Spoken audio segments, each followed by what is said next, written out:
So much conversation, as you know, on shows like this one and shows and this show about the one and done and how the NBA needs to step in and fix what the FBI is attempting to shine a light on. What would you say is the fix here, Jay? I think the fix is the amateurism piece, which the NCAA will not look at. They won't even entertain the idea. They are all in on this amateurism thing. And I think it's a huge mistake when you've got billions of dollars floating around. And I'll tell you this, that this one and done conversation is just a red herring, because if everybody could go out of high school, it would not change the issues that college basketball faces, because it hasn't changed the issues that college football faces. Reggie Bush was not a one and done, and his family took money from an agent. That stuff happens all the time. And it's going to continue to happen, because these players are worth a ton of money, and they're worth way more than a scholarship.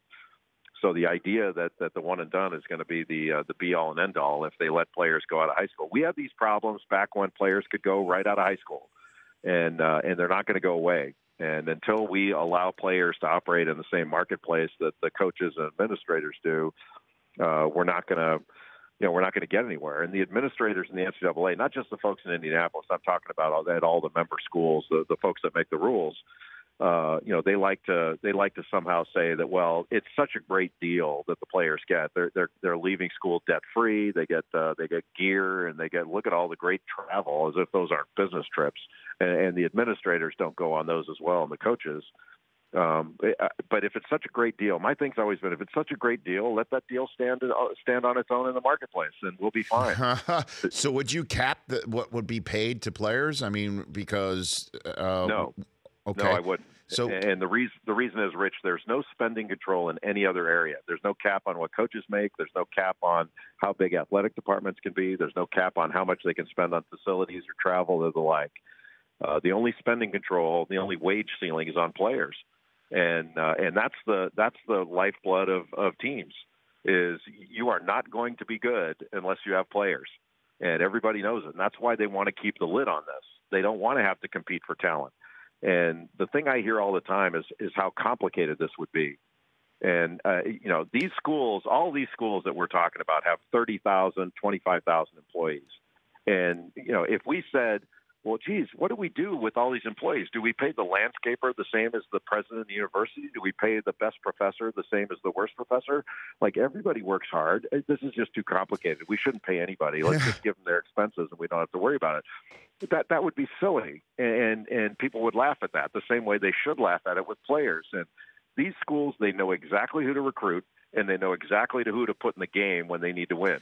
They know exactly who to pay. They just don't want to. So they make up this stuff about, oh, it's so complicated. And, the volleyball player works just as hard as a basketball player.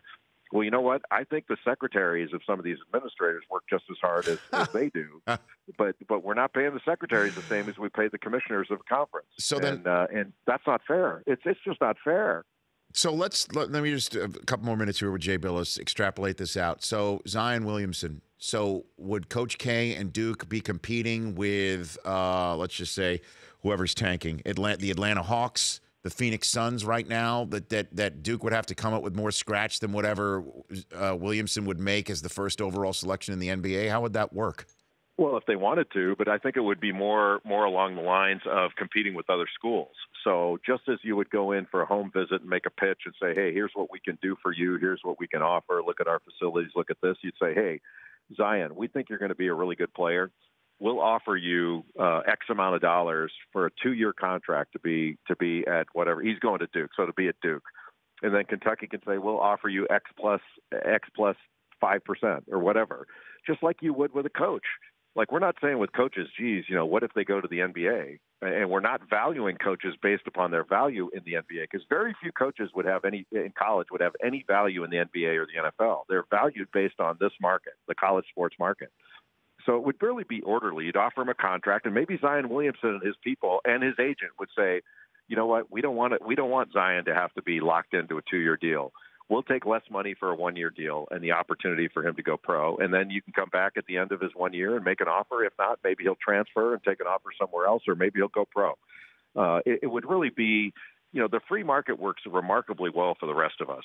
So all they'd have to do is offer a contract. When you sign on the dotted line, you have contract remedies. Everybody's got it. And if anybody messes with your player, like what they call poaching, and I don't see how you can poach an amateur student, but if it's a professional enterprise, then if anybody messes with your player, you've got contract remedies against them, tortious interference with contract. It works very well with the rest of the free world. And the idea that it wouldn't work well for players is patently absurd, really.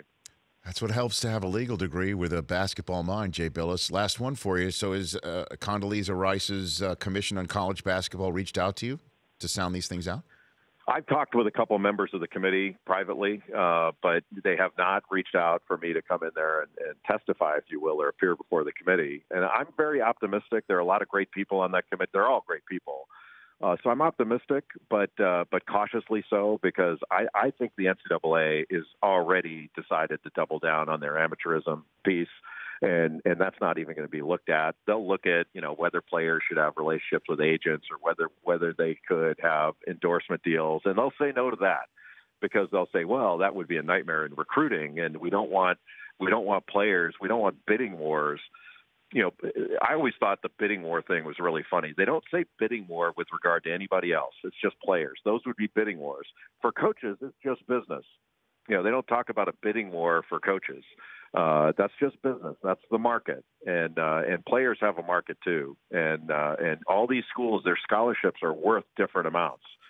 They have a cost associated with them, but they're worth different things, and you get different things, different benefits from being at different places.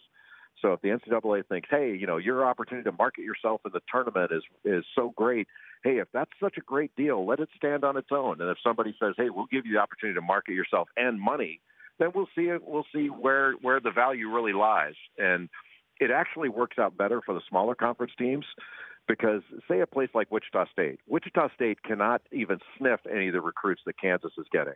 But if Wichita State can pay, they could pay more to get for their number one target as Kansas's fourth best player, then Kansas could pay that fourth best player. So all of a sudden, these smaller teams could marshal resources to get better players than they could otherwise get. It would actually help the smaller conference teams be more competitive rather than less. The Rich Eisen Show, weekdays at noon Eastern on Audience.